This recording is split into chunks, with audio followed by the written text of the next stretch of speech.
Mister Ryan বসুর নখে ভিকটিমের স্কিন স্যাম্পল পাওয়া গেছে, যার ফরেনসিক রিপোর্ট আদালতে পেশ করা হয়েছে।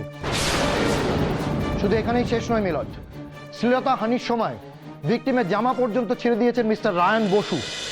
আমি ভাবতে পারিনি ও এমনটা করবে আমার সাথে।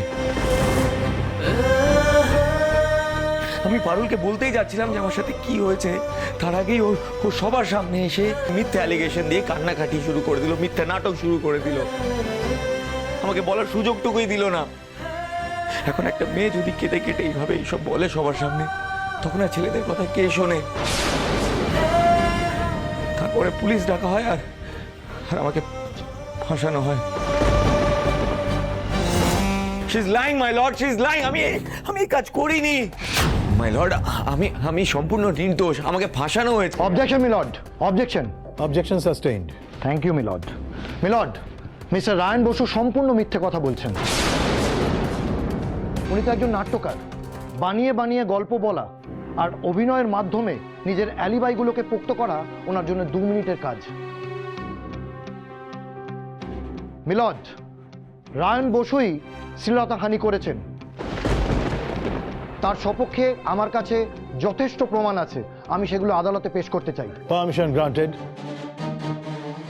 মিলর্ড, মিস্টার রায়ান বসুর নখে ভিকটিমের স্কিন স্যাম্পল পাওয়া গেছে, যার ফরেনসিক রিপোর্ট আদালতে পেশ করা হয়েছে। শুধু এখানেই শেষ নয় মিলর্ড, শ্লীলতা হানির সময় ভিকটিমের জামা পর্যন্ত ছেড়ে দিয়েছেন mister Ryan Basu. 1 minute milord.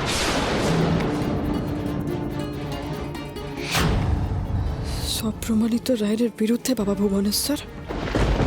Objection milord. Objection sustained. Thank you milord. Milord, আমার রায়ান বসু তো বলেইছেন যে মেয়েটি হঠাৎ করে তার উপর ঝাঁপিয়ে পড়ে এবং তিনি তাকে ঠেলে সরিয়ে দেন। মিলর্ড, এই ধস্তাধস্তির সময় মেয়েটির জামা ছিঁড়ে যেতে পারে, কিংবা রায়ান বসুর মুখে স্কিন স্যাম্পল থাকতে পারে, কিন্তু ছেঁড়া জামা কাপড় কিংবা নখে স্কিন স্যাম্পল থাকা মানে তো এই নয় যে রায়ান বসু মেয়েটিকে মোলেস্ট করেছে। বরং তিনি আত্মরক্ষা করতে গিয়েছিলেন বলেই এগুলো ঘটেছে, যেগুলো আপনার সামনে প্রমাণ হিসেবে পেশ করা হয়েছে। বুঝুন। ইয়েস মাই লর্ড, উনি যা বলছেন একদম ঠিক বলছেন। উনি যা বলছেন সেটাই ঘটেছিল।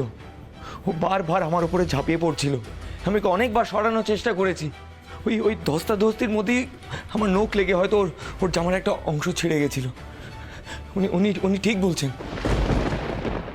সমস্ত তথ্য প্রমাণ খতিয়ে দেখে এবং ভিকটিমের বয়ানে প্রাধান্য দিয়ে এই আদালত এই সিদ্ধান্তে উপনীত হচ্ছে যে ভিকটিমের বয়ানে সারবত্তা রয়েছে। সাথে সাথে আদালত এও উপলব্ধি করছে যে রায়ান বসুর বয়ানও একেবারে ফেলে দেওয়ার মতো নয়। তাই এই আদালত পুলিশকে নির্দেশ দিচ্ছে যে এই ঘটনার আরও বিস্তারিত তদন্ত করে সম্পূর্ণ রিপোর্ট 3 দিনের মধ্যে আদালতে পেশ করার জন্য। এই 3 দিন রায়ান বসু পুলিশি হেফাজতেই থাকবেন। 3 দিন পর এই আদালত চূড়ান্ত রায় ঘোষণা করবে। The court is adjourned for the day. এই বিটিটা যে মিথ্যা কথা বলছে, ওর প্রমাণে বিটির এত হেজিটেশনে। রায়ান থাকবে পুলিশ কাস্টাডিতে, বললে কি তো জয়ের আনন্দে চিকমিক করে ওঠার কথা ওর চোখ মুখ। কিন্তু না, ও তো রায়ানের দিকে চোখ তুলে তাকাইতেই লাগছে। তার মানে এটা স্পষ্ট বটে যে কেউ না কেউকে দিয়ে কাজটা করাইছে।